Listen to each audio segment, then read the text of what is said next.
Hello दोस्तों, आज हम करने वाले हैं 21 अप्रैल 2025 का करंट अफेयर करने वाले हैं। यह क्यों रिवीजन करते हैं। डेली करंट अफेयर का है। ये रोज का सीरीज चल रहा है। ये जो रोज का सीरीज प्रत्येक दिन के लिए जो न्यू करंट जो बन के अभी आ रहा है, उसको हम डेली बाय डेली करवाते जा रहे हैं। तो ये 21 अप्रैल 2025 का है, यानी कि आज का ये करंट अफेयर है। तो आइए क्विक रिवीजन करते हैं।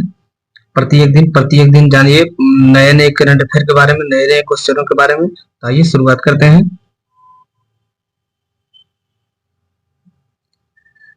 हाल ही में पंजाब नेशनल बैंक के एमडी और सीईओ किसे नियुक्त किया गया।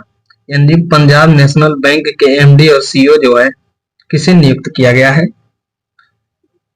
तो ये जो थे पंजाब नेशनल बैंक के एमडी और सीईओ जो है, ये हमारे अशोक चंद्रा को नियुक्त किया गया है। यही है अशोक चंद्रा, जो पंजाब नेशनल बैंक के एमडी और सीईओ के रूप में से चयनित किया गया है, यानी नियुक्त किया गया है।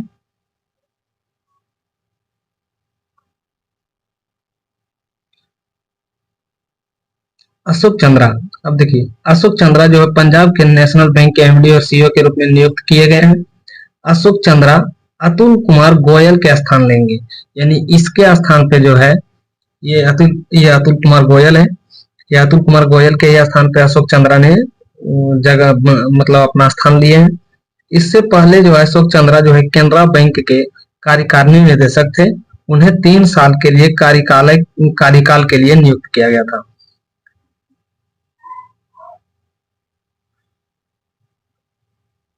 हाल ही में किस देश के द्वारा सबसे शक्तिशाली हाइड्रोजन ट्रेन इंजन विकसित किया गया है। तो ये जो किया गया है, ये हमारे भारत के द्वारा किया गया था। यह जो है सबसे शक्तिशाली इंजन जो हाइड्रोजन इंजन जो है हाइड्रोजन के द्वारा विकसित किया गया था। यह हाइड्रोजन इंजन के जो विकसित किया गया था, ये हमारे इंडिया है।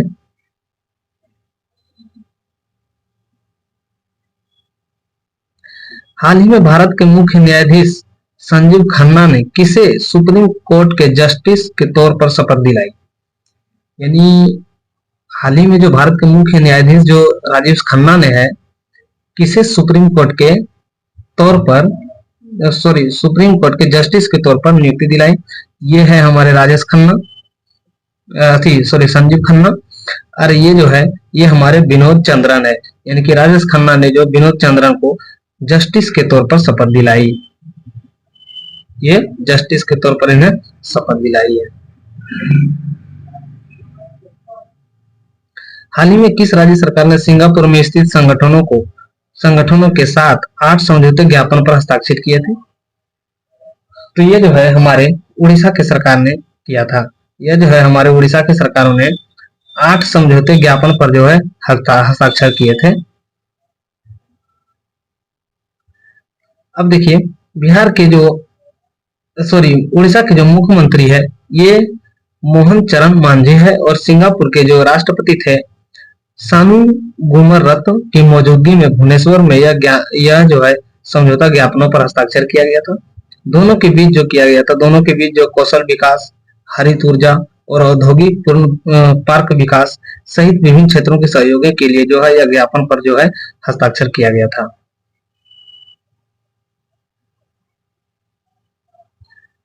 हाल ही में राष्ट्रीय स्टार्टअप दिवस 2025 के अवसर पर किसके द्वारा भारतीय स्टार्टअप ग्रैंड चैलेंज का स्वीकार किया गया, शुभारंभ किया गया था। तो ये जो किया गया था, ये हमारे पीयूष गोयल के द्वारा किया गया था। यानी कि यह स्टार्टअप इंडिया दिवस जो है यह 2025 का शुरुआत किया गया था अवसर पर जो है यह ग्रैंड चैलेंजर का शुभारंभ जो किया गया था, ये हमारे पीयूष गोयल है। ये पीयूष गोयल के द्वारा किया गया था। केंद्रीय वाणिज्य मंत्री जो है यह पीयूष गोयल है, जो स्टार्टअप इंडिया के कार्यक्रम के लिए 9 वर्ष पूरे होने के उपलक्ष्य में उद्यमियों के लिए जो है स्टार्टअप ग्रैंड चैलेंजर का शुभारंभ किया गया था। इसका 9 वर्ष पूरा होने के बाद जो है वर्षगांठ के रूप में मनाया गया और इसे स्टार्टअप ग्रैंड चैलेंज के रूप में शुभारंभ किया।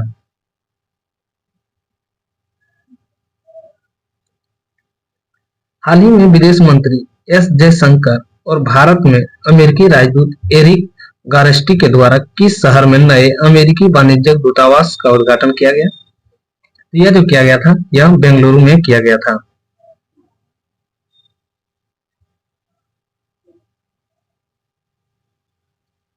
हाल ही में भारतीय क्रिकेट कंट्रोल बोर्ड यानी बीसीसीआई के नए लोकपाल और नैतिकता अधिकारी के रूप में किसे नियुक्त किया गया है? तो ये जो है अरुण मिश्रा को नियुक्त किया गया। ये हमारे अरुण मिश्रा है। ये हमारे बीसीसीआई के नए लोकपाल और नैतिकता का अधिकारी के रूप में नियुक्त किया गया है। यह है अरुण मिश्रा।